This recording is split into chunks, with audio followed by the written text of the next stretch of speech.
Hey there guys, this is my first video under my actual name. Got several other videos and other channels on YouTube, but today I want to talk a little bit about my cryptocurrency adventure thus far.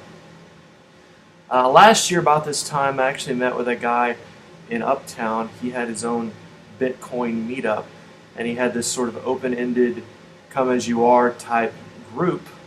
His name was Fred, and really smart guy, ex-attorney.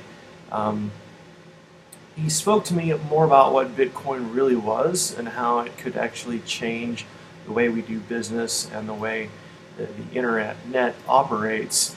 It really opened my eyes to what the use of the blockchain and the brilliance behind that.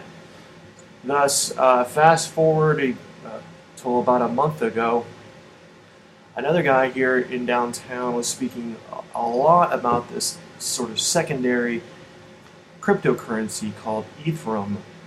And I was pretty much sold on it and planned on buying some at, I think it was $25 a coin.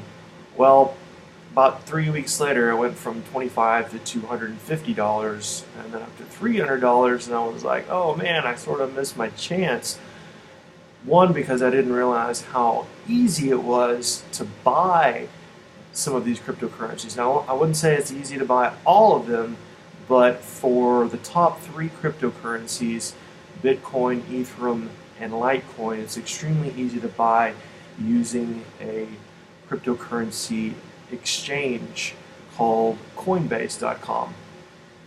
Now, there are other ways to do it for sure, and there are ways to receive cryptocurrency from friends and business associates without any sort of fees or very low fees, but buying directly from an exchange does require certain fees. It's 1.49% when coming from your bank account, and I believe it's around 4% coming from a credit debit card. And there are limits on how much you can buy, but since I did pick up some Litecoin, Ethereum, and Bitcoin, my portfolio has increased by 40%. I'm exceptionally happy about that. Now, if I would have just bought or speculated on one coin, it may have been up higher, but that's what you diversify. That's how you do it, you know.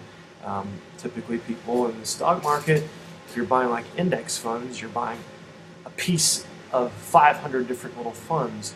Well, I've only diversified 3 different coins within the asset class of cryptocurrencies. I also invest in gold and silver.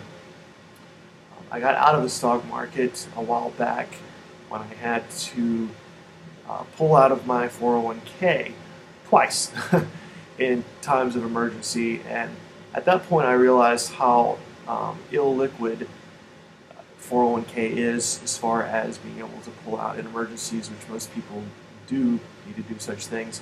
I also invest in wholesale life insurance in a bank on yourself, or some people call it infinite banking plan, where it minimizes the death benefit and increases the dividend paying effect while you're young, and basically it becomes permanent insurance after 10 years.